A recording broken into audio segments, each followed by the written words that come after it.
There are rules not made to confine us, but to remind us to live with kindness, humility, and to never overstay where we're not welcome. There are people whose appearance makes the world keep its distance. Yet deep inside, they carry a soul longing to be heard and to be healed. And there are moments when a choice that seems foolish turns out to be a lesson that lasts a lifetime. Today's story is proof of that. A young soldier, a woman burdened by a heavy past, and an old general who looked at life through eyes that never judged.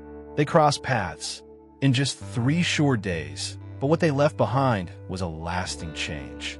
This is the story of the young soldier and the tavern at the edge of the village. A strange journey where trust triumphed over prejudice, where quiet persistence lit up lives that once seemed fated beyond hope. In a quiet marching pilgrimage across the untouched lands, there was an old general named Elias. Unlike typical commanders, Elias cared little for military glory or conquest. What he guarded above all was the purity in the hearts of the soldiers under his command. And so, he established a rule, odd at first glance, yet deeply thoughtful. No soldier was to stay in a village home for more than 3 days. Just 3 days. Long enough to rest, but not long enough to become a burden on anyone's heart. Elias would often say, "We are guests, not a weight to bear. Leave before kindness turns into obligation." Under his leadership, this army wasn't a force of conquerors. They were guardians of peace, living simply and with discipline. They took nothing from the villagers but a place to sleep and a few humble meals. They came and went like a breeze passing through the seasons. And because of that quiet respect, they were welcomed with trust and warm hospitality wherever they went. Then one day, they arrived at a small village tucked beneath a line of green hills, a place where fate seemed to lie in wait for something quietly extraordinary to unfold. As the pilgrimage reached the village by the green hills, the sun had just begun to dip. Its final golden rays slipped through the treetops, painting soft streaks of light across the simple thatched rooftops. The villagers quickly recognized the army's emblem, a pale blue flag bearing a white lotus. And as always, they opened their doors to welcome the quiet guests. The soldiers dispersed, each one invited into a family's home for exactly 3 nights. In accordance with General Elias's rule, they were used to it by now. Measure hospitality, modest meals, and 3 nights of peaceful rest before the journey resumed. Leon, the youngest soldier in the entire company, also set out, looking for a roof to rest under. He didn't speak much, but there was something about his calm eyes and steady steps that made villagers feel at ease. This time, though, the door that opened before him wasn't like the others. Mira, the woman behind the old wooden gate, was the owner of the tavern at the edge of the village. She was young, beautiful, and infamous. Children were warned to stay far away from her place, and no respectable man had ever dared cross that threshold in daylight. Mira lived in solitude, surrounded by wary stares and whispered judgments. But when she saw Leon, she smiled. Not the kind of smile that invites, but a rare look of quiet sincerity. "You're a guest," Mira said softly. "If you don't have a place yet, there's always a spare room in my house." Leon paused, surprised. He had heard of her, through hushed rumors and cautious glances. He knew he shouldn't accept, but there was something in her eyes, a tiredness, yes, but also a flicker of fragile hope that gave him pause. He finally said, gently, "I'll have to ask General Elias first, but I believe he won't refuse a sincere invitation." Mira chuckled under her breath. "You even asked permission from your commander?" Leon nodded earnestly. "Not because I doubt you, but because I deeply respect my teacher." "Then go," Mira said, unable to hide her surprise. "If he says no, I won't take offense." Leon turned away, leaving behind the tavern bathed in the soft light of sunset. He knew the offer was more than just a place to sleep. It was a hand extended from a soul that hadn't been trusted in a long, long time. And in that very moment, the young soldier had no idea that he was about to change something far deeper than simply where he would sleep for the next 3 days. When Leon returned to camp and relayed Myra's invitation to General Elias, the surrounding soldiers overheard. Whispers immediately rippled through the air, uneasy glances glued to the young soldier, who had now become the center of a quiet storm of suspicion. "Did he just say Mira?" one soldier murmured. "The woman from the tavern at the edge of the village?" "That's her," another answered, voice low. "He's really planning to stay there? For 3 whole days?" Leon stood tall, unwavering. He hadn't seen seduction in Myra's eyes, only a long, aching loneliness, trying to grasp for a flicker of warmth in a world that had turned cold. But despite his calm, he waited for Elias's decision. The old general was more than a commander to Leon. He was the guiding light he had followed through storms and silence. Elias listened to the story, then simply smiled. He didn't rush to judge. Instead, his eyes drifted up toward the moon, just rising behind the tree-line. After a long pause, he spoke gently. "If her invitation was made with sincerity, then you should not refuse it. A home that opens its doors with kindness is a blessing, not a trap." The words floated like a breeze, quiet and clear, but they sent a wave of unrest through the camp. Some soldiers couldn't hide their disapproval. They whispered among themselves, traded worried looks, even turned their backs. "This is unbelievable," one sighed. "The general is enabling something dangerous." "Just wait," another muttered. "He won't come back." 3 days is more than enough for a young man to lose his way. But Elias offered no rebuttal. He simply walked away, his expression steady, as though his gaze could see farther than anyone else's. To him, these 3 days weren't a test for Leon. They were a test for the army's capacity to withhold judgment. Leon bowed to Elias in silence, then turned and walked off alone. He had heard the whispers, felt their weight, but he knew one thing for certain.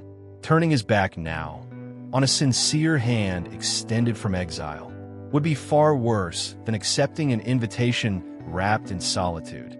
In the days to come, every eye would watch the tavern at the edge of the village.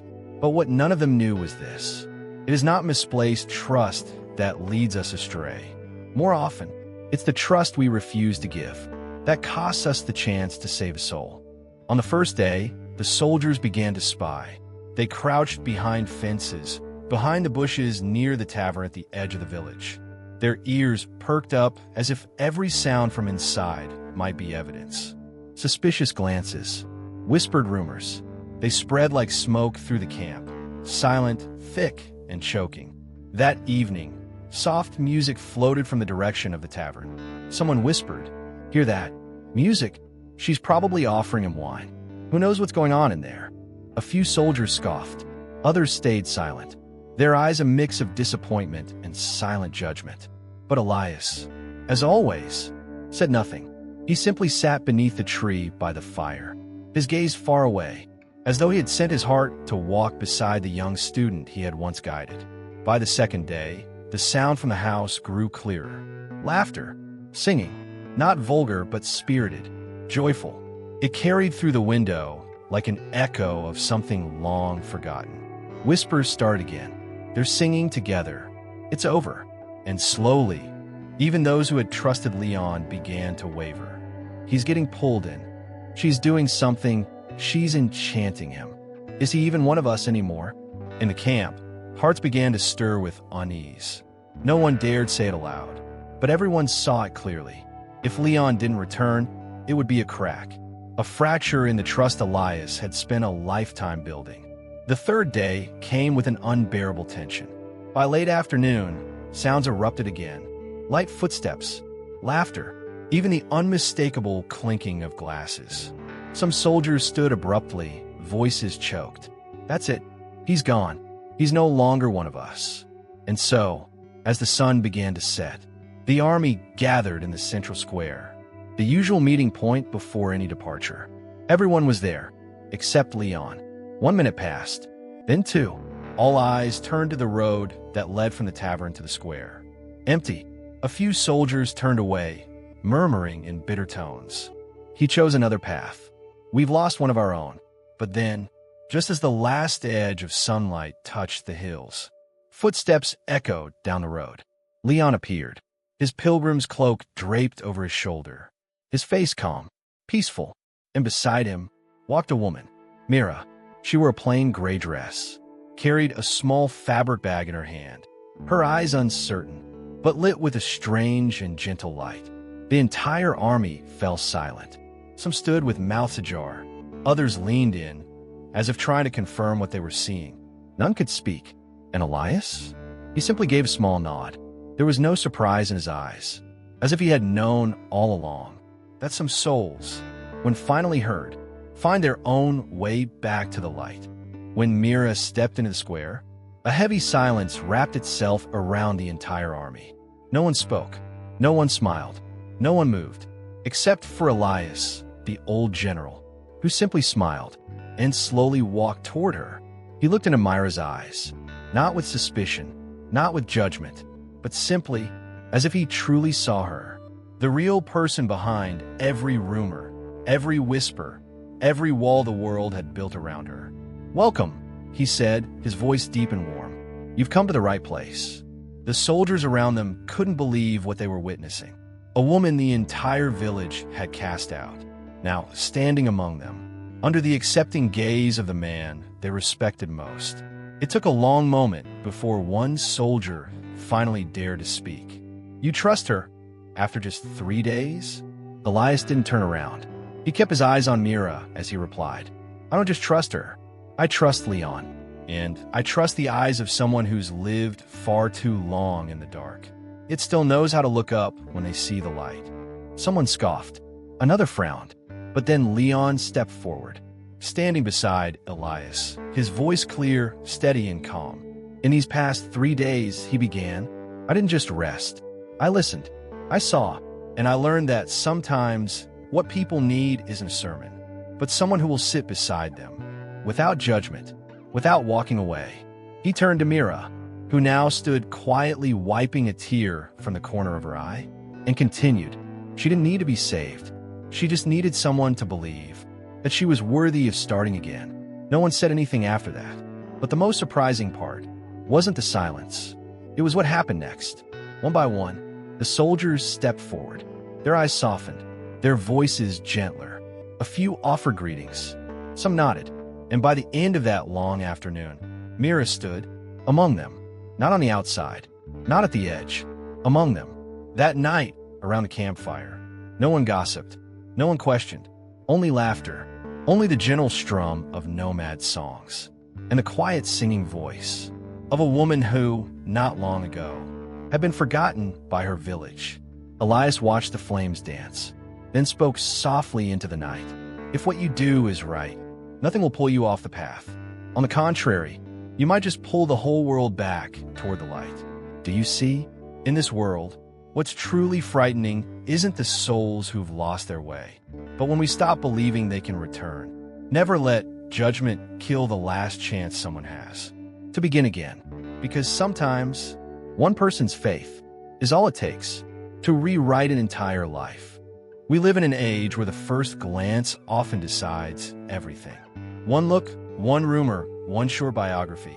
That's all it takes to define a person, even when no one has ever truly stepped into the world inside them. We scroll past each other like fleeting status updates, judge each other as quickly as we swipe a screen, and forget that every human being carries an untold story. The story of Leon and Mira isn't just an old fable. It's a mirror, a reflection of our world today, where trust has become a luxury and empathy is mistaken for weakness. But maybe we should ask ourselves, is it not the absence of those very things that makes this world feel so cold? Think about it. If Elias had looked at Mira through the lens of prejudice, would she have found the strength to stand and walk again? If Leon had listened only to the whispers, would he have taken the time to truly hear the soul behind the scars? And if no one had dared to believe, would there have ever been hope at all?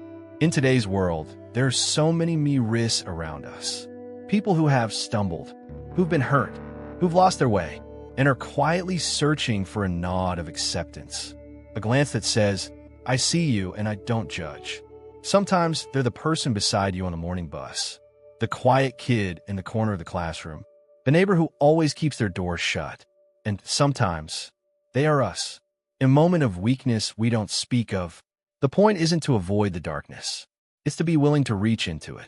Not to be a hero, but simply to say, I won't abandon you. This world doesn't need more critics. It needs more people brave enough to see the good in the broken. To be like Leon, willing to believe when everyone else doubts. To be like Elias, unshaken by judgmental eyes. And to be like Mira, brave enough to step out from behind her own shell and begin again. So if today you happen to see someone who's lost their way, don't turn away too quickly, because maybe, just maybe, one smile from you could be the reason they decide to rise and take another step. Never judge a soul by the cloak it wears, because sometimes the most precious heart belongs to the one the world once turned away from. In this life, every one of us will, at some point, lose our way. We'll grow weary. We'll be misunderstood.